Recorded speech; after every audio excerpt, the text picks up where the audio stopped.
Welcome everyone, I'm Michelle Schumann, I'm the Artistic Director of the Austin Chamber Music Center, and I'm here with Peter Helf.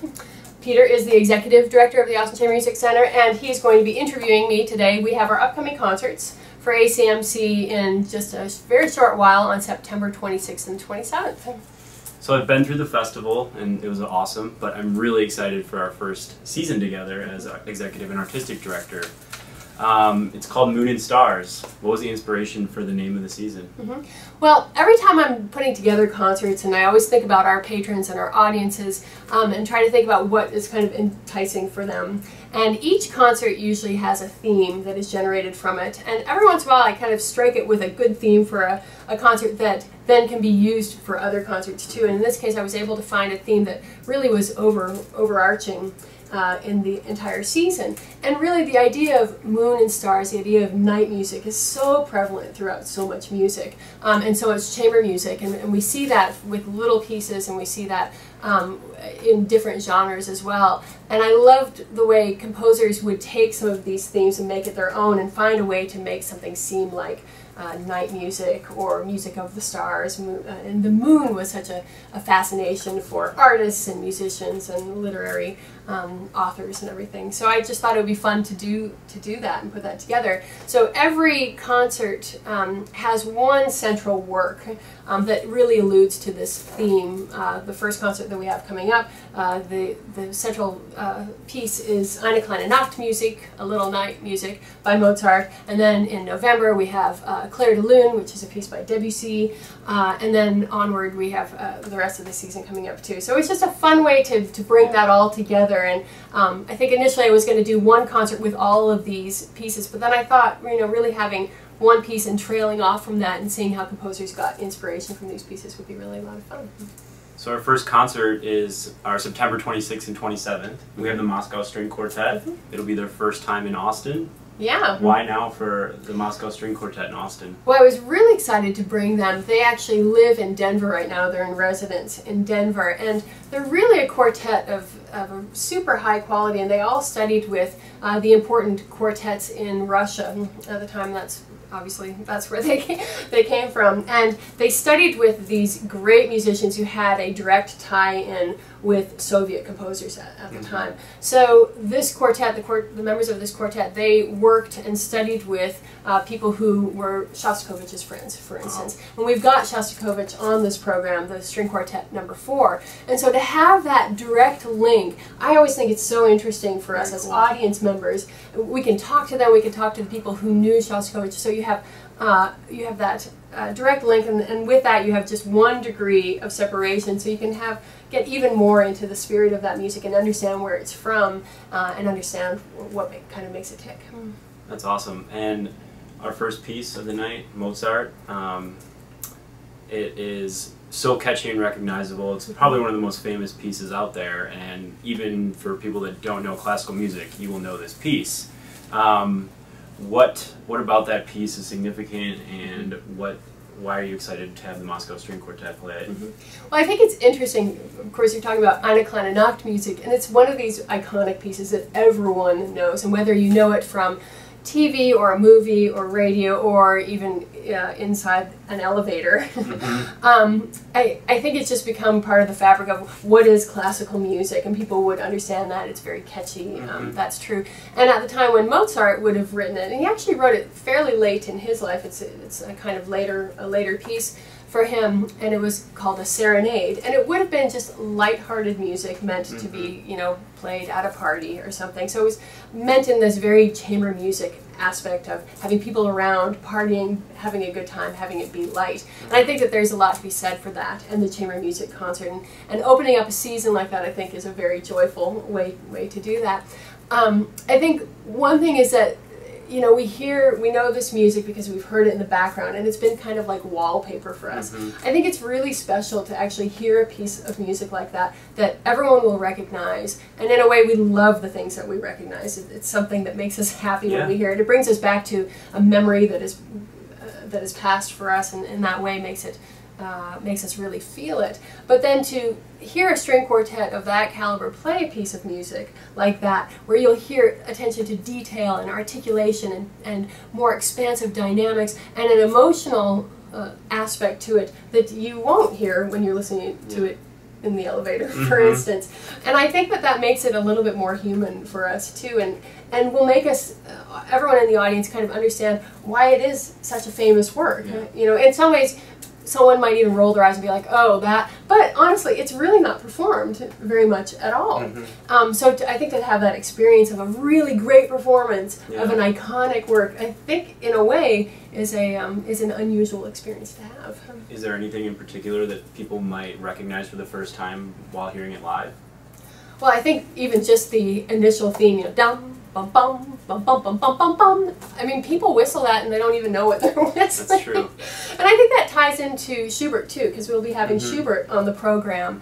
And the Mozart Eine kleine Nacht music would have been famous in its own time as well. People would have played it as a string quartet. It was actually written for string octet, but people were doubling the parts. So it would have been an amateur piece that people played in their homes. There's also a four-hand version for it on the piano, so pianists would have played through that as well. So it was famous in its own way as well. And with Schubert, he wrote The Death and the Maiden String Quartet, which you will also be hearing that night, a real blockbuster piece. And he does something interesting there too, because he takes one of his songs, which was Death and the Maiden, which was a very, it's a very heartfelt song, and it's very dark in many ways, but it was a very well-known song of that time. And Schubert, of course, in his music and in his compositions, probably the most famous things that he wrote were his songs when he was alive. It was the only thing that made him any money that he really published, even though he wrote symphonies and string quartets and piano music. Really, it was the songs that brought him in any sort of money. He didn't have a lot of money, but it was something that allowed him to have a life as a composer and making a living as a composer.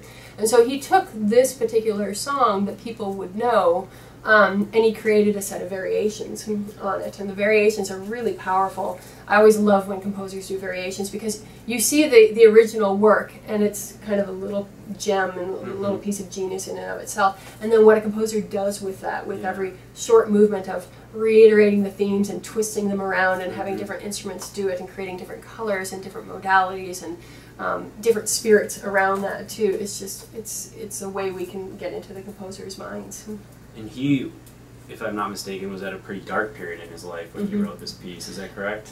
I'm pretty sure that Schubert was at a dark period in his life all of his life. He was a really sickly man. He was always, he had a lot of illness throughout his life. I think he was very weak when he was very young as well. And he just had a lot of suffering. He was always very destitute. And he died very young. I don't think he got to his 32nd birthday. I think he was 31. Yeah. Yeah, and so I think that plagued him. So I don't think that there was a lot of joy in his life, and yet in his music you hear joy all the time. Yeah. And that's what's so amazing about these composers, that they can take their deep, dark feelings and they can make something really powerful out of that and use that, or they can use music to get them out of that deep, dark feeling to create something that is more beautiful than anything. And I love Schubert, I think, because of that ability to communicate those feelings on such a sort of human level and to really make you feel something. All of the composers that we love, they're all able to do that, but I feel like Schubert does it in a very special way that just makes you feel something.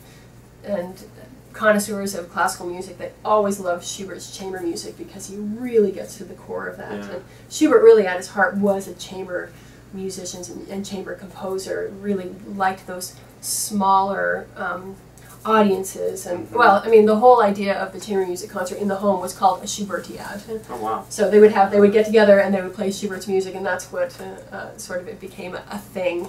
So on our Friday night concert, it is actually a Schubertiad. Totally, for real.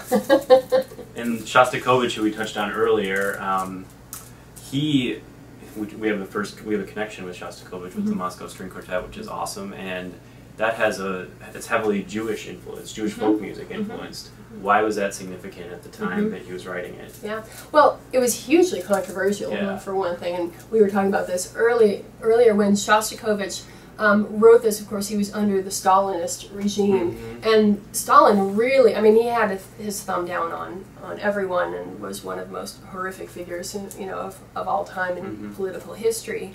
And even with artists, he really wanted to use artists to put out the ideology of his regime, and to do it in a way that was positive, even when everything was negative going on. So Stalin really used Shostakovich and other poets and artists in whatever way he could.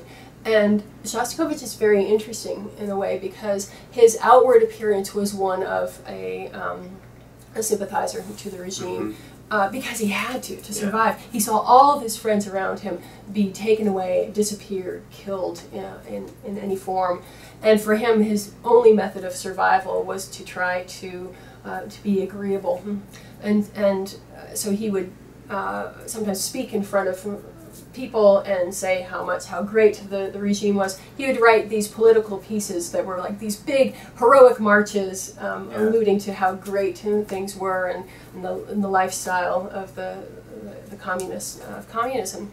And however, deep in his heart, and not that there are different biographies, and all you can get is sort of snapshots of various things, because nowhere did Shostakovich say, I don't agree with this isn't who I am. But especially in his chamber music, he gives us insight into how he really felt. And in this particular piece, he uses a lot of, this is the String Quartet number 4, he uses a lot of Jewish folk music, Jewish folk dances, folk just rhythms, a lot of those scales that are particular modalities that are particular to Jewish music.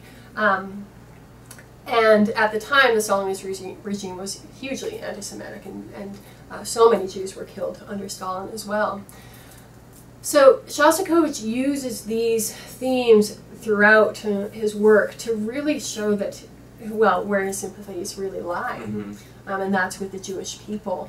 But he does it in a way that is not overt, that someone like Stalin would never know about. And oftentimes Shostakovich would write a prologue to his piece, would write down what this piece is about, and it would just be complete crap. It wasn't at all what is in the music. But if he wrote that down, and then that piece of paper was given to Stalin, because Stalin, in a way, I mean, he knew everything that was going on, or he had people telling him what was going on. If he presented that, then it was like, oh, okay, well then this is good, this is fine.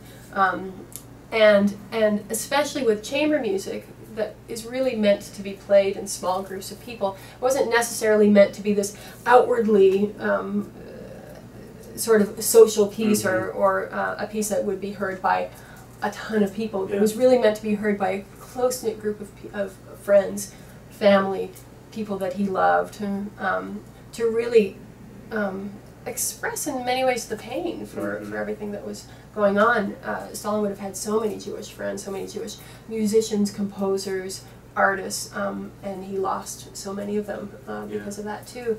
So it's our way of having an insight into who Shostakovich was without him telling us, but using his music to do that. That's one of the most profound things, again, that composers give us, is that insight, to be able to understand it through that language that we can all speak. When I was reading the program notes earlier about this piece, I found it interesting. So his formalist composers in general were banned by Stalin, and then a year later Stalin had asked Shostakovich to represent Soviet Russia in New York at a conference for world peace, and Shostakovich accepted, but a couple days later he called Stalin back and was like, hey man, it's pretty inconsistent if I'm going to represent our country and my music's banned there, you know? And so Stalin lifted the ban a couple days later, and then he was also dismissed from his professorships in Moscow and Stalingrad. So I just thought that the timing of this piece is interesting, given that his past history of having his music banned, and then later writing a piece that may never be performed publicly. Yeah, yeah.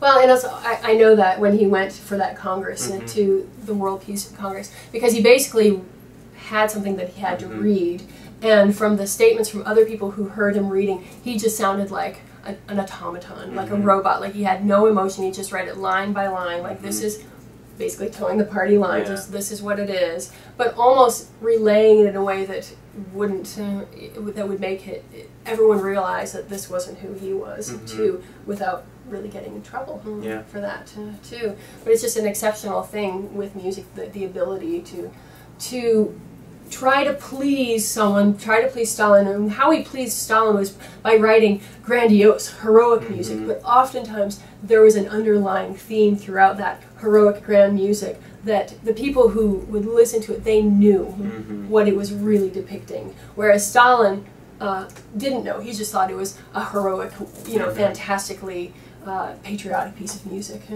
And Shostakovich was able to really be on both sides of that fence, and therefore saved his life, and was able to create a lot of great music that we can now enjoy. And I think he picked up a lot of those Jewish folk themes while he was on his tour in New York, and that's what led to the writing of this piece. So. Yeah, it's so great. Yeah. And so opening all that up too, because he wouldn't have heard those obviously in Russia, except in maybe very close quarters with friends that he knew. So cool. Yeah, well, it's a great program. I'm super excited. Yeah, and of course, always at our concerts we talk about the music, and you'll have the opportunity to speak with the quartet afterwards to hear about their connection to Shostakovich and their connection to this music and why it's important to them.